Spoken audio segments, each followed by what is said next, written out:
We've all seen those incredible pictures, right? The northern lights just dancing across the sky. Beautiful. Absolutely stunning displays. But what most people don't realize is that those lights, they're actually a warning sign, a very visible one, for a hidden threat. That's right. A threat that could honestly trigger something like a $2.6 trillion economic disaster. We're talking widespread societal chaos. It sounds like science fiction, but it isn't. No, not at all.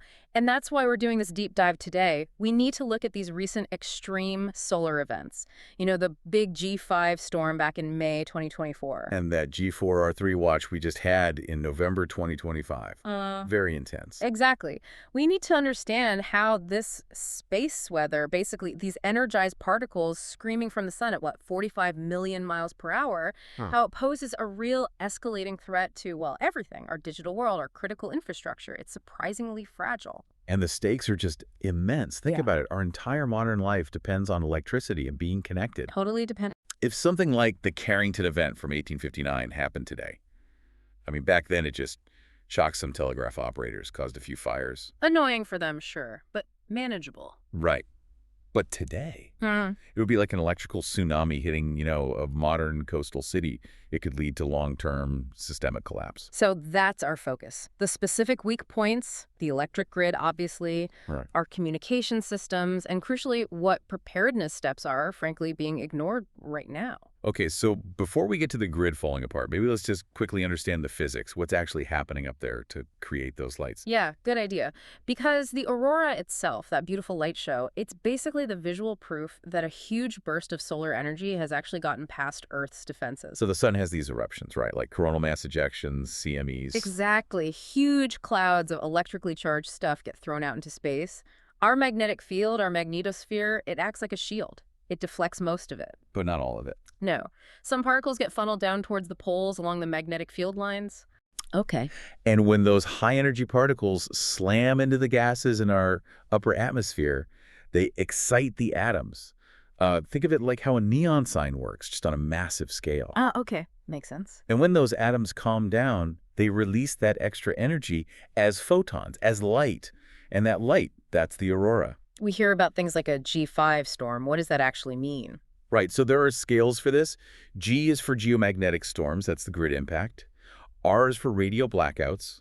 S is for solar radiation hitting satellites and astronauts. G5 just means extreme, the highest level on that scale.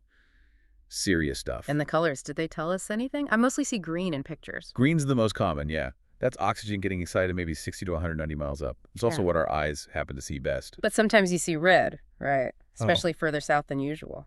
Exactly. And that red is a bit of a warning sign. It's oxygen again, but much higher up, like 180 to 250 miles.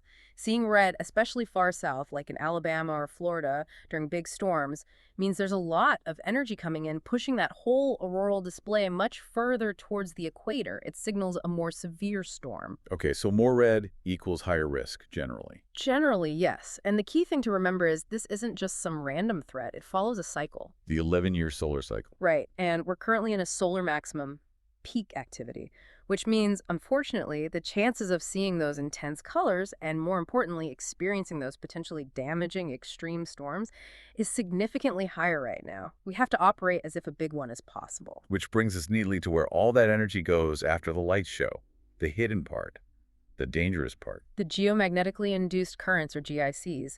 This is the core problem for our infrastructure. So the solar storm hits Earth's magnetic field, distorts it. Right. And that changing magnetic field induces these powerful rogue electrical currents in the ground and in any long conductors. Like power lines? Especially like power lines. Specifically, the really big ones, the extra high voltage, the EHV transmission lines, they act like giant antennas for these GICs. And what happens when that current hits the transformers? The big, expensive ones. That's the disaster scenario. The GICs cause the transformers' cores to saturate. They overheat rapidly, can sustain damage, even melt windings. Basically, they fail, sometimes catastrophically. And we've seen this happen. Quebec, 1989. The classic modern example. That was also a G5 storm, by the way. The GICs hit the Hydro-Quebec grid so hard. How long did it take? Less than 2 minutes. The entire grid collapsed. 6 million people lost power for, I think it was 9 hours. Wow. And it wasn't just Quebec. Transformers were permanently damaged as far south as New Jersey from that same storm. Okay, so scale that up. A Carrington-level event hitting the U.S. today. What are the projections? They're grim. Studies estimate something like 20 to 40 million Americans could face extended power outages immediately. Define extended, because 9 hours is bad, but manageable for most. We're talking potentially much, much longer. Days, weeks, months, potentially even 1 to 2 years in the worst hit areas. Wait, 1 to 2 years? How is that possible? Don't we have spares for these big EHV transformers, strategic reserve or something? No, not really. Not a centralized national reserve ready to go. These things are huge, custom-built, cost millions each, and have very long lead times to manufacture. How long? 5 months, maybe up to 16 months, even longer sometimes to get a new one built and installed.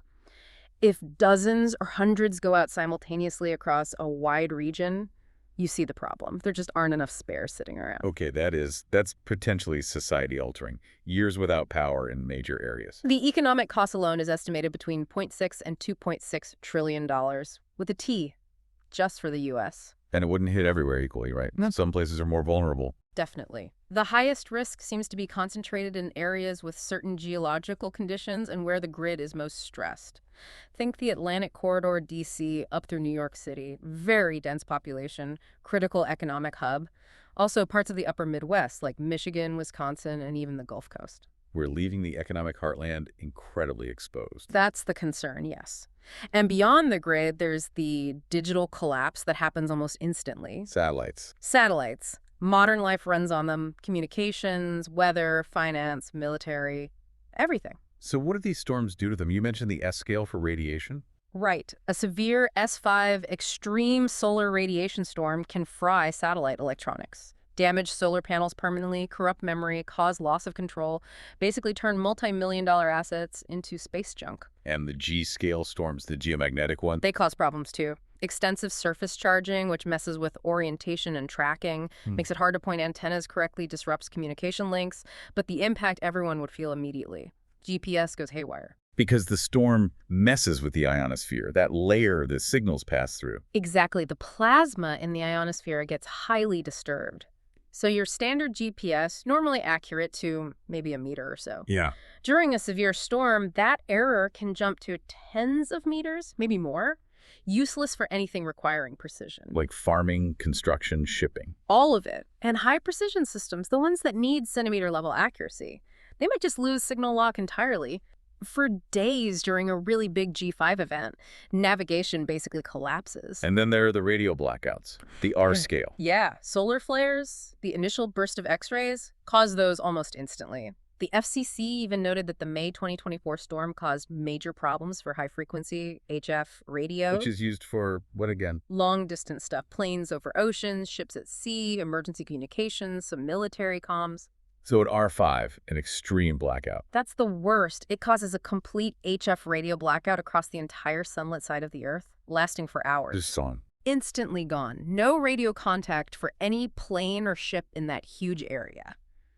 Think about the safety implications. When you see an R5 warning, global logistics and safety nets are seriously compromised. Okay. So the risk is existential. The cost is in the trillions. The weak spots are known. What can we actually do? This feels like it should be a major national defense priority. It absolutely should be. And the good news is there are practical solutions. We aren't helpless. For the grid, the key technology is something called a neutral blocking device, or NBD. Okay, what does that do?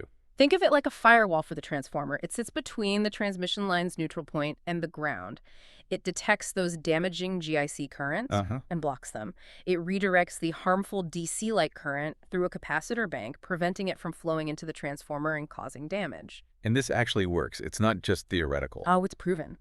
The Western Area Power Administration, WAPAFA, they installed the first commercial one out in South Dakota. And during a pretty strong G3 storm back in February 2023, it kicked in 4 separate times. And it worked perfectly. Blocked the currents, protected the transformer, validated the technology completely. So wait, if this thing works, it's proven, and the risk is trillions of dollars. Why isn't every critical transformer in the country, especially in that Atlantic corridor, equipped with one? Like yesterday. That is the multi-trillion-dollar question, isn't it? Seriously. What's the holdup? Well, it seems to come down to a mix of things. Regulatory hurdles, who pays for it, the complexities of mandating it across hundreds of different utility companies, maybe some political inertia? Inertia, when we're talking about potentially crippling the country for years. Look, it requires significant upfront investment from the utilities and strong federal coordination or mandates, which hasn't fully materialized with the necessary urgency. We're essentially gambling, prioritizing perhaps short-term cost avoidance over essential long-term national resilience. A patchwork defense isn't going to cut it when the threat is systemic. That seems incredibly short-sighted. Okay, what about warnings? Can we at least see these things coming? Yes, and that's another critical area needing investment. Our main space weather monitoring satellites, SOHO, ACE, the stereo pair, they give us eyes on the sun. Right. But they're old. All of them are operating years past their design mission lives. Or flying blind, or could be soon, if one fails. And what kind of warning do they give us now when they're working? It depends on the event, but for a CME, maybe a few days' notice down to just hours before impact. Is that enough time to do anything? It's critical. Even a few hours allows grid operators to take protective measures. They can reduce the load on the system, maybe intentionally black out certain areas preemptively, reconfigure power flows, increase something called reactive power to stabilize voltage. It buys precious time to brace for impact. So replacing those aging satellites isn't just science, it's national security. Absolutely essential. It's our early warning system. We wouldn't operate without NORAD's ground-based radars. We shouldn't be without reliable space-based ones either. Okay, so grid hardening, better warnings. What about us, individuals? What can people do? Yeah, Self-reliance must play a part here. definitely. FEMA actually has clear guidance on this. First, preparedness before anything happens. Build that emergency kit. Water, food, batteries, radio, first aid, the standard stuff. And have a family communication plan. How will you connect if phones are down? And during an event, if the power starts flickering or warnings are issued. Conserve power. Seriously. Use as little electricity as possible. Turn off the TV, computers, extra lights. Don't overload the system if it's already stressed. It helps prevent wider, forced blackouts. And only use the phone for genuine emergencies. Simple steps, but they can make a difference if everyone did them. They could. And one more practical thing for after a long outage. Be careful with food. Don't eat anything from a fridge that's been off for days. Spoiled food could cause widespread sickness. And the last thing overwhelmed emergency services need is a secondary health crisis. Personal responsibility is key here. Right. Okay, so let's wrap this up. We've looked at this kind of terrifying contrast, haven't we? The breathtaking beauty of the aurora. Which is just the visible signpost. For this invisible, unpredictable force that could literally pull the plug on our entire modern economy, the grid, communications, everything. The threat is real. We've seen precursor events. The potential cost, up to $2.6 trillion, is staggering. And the technology to mitigate the worst grid impacts, like these neutral blocking devices. It exists. It's proven. It works. And we know these storms happen. Scientists estimate the return period for a Carrington-level event is maybe around 150 years, give or take. We're arguably within that window now. It's not if, it's when. So the final question, the one we have to leave you with, is this. We know the risk, we know the cost, we even have the solutions. Can we protect our critical infrastructure to withstand, say, a 1 in 250-year event? The capability is there. But do we as a nation have the political will, the resolve, to actually mandate and fund these protections before the next inevitable electrical tsunami hits?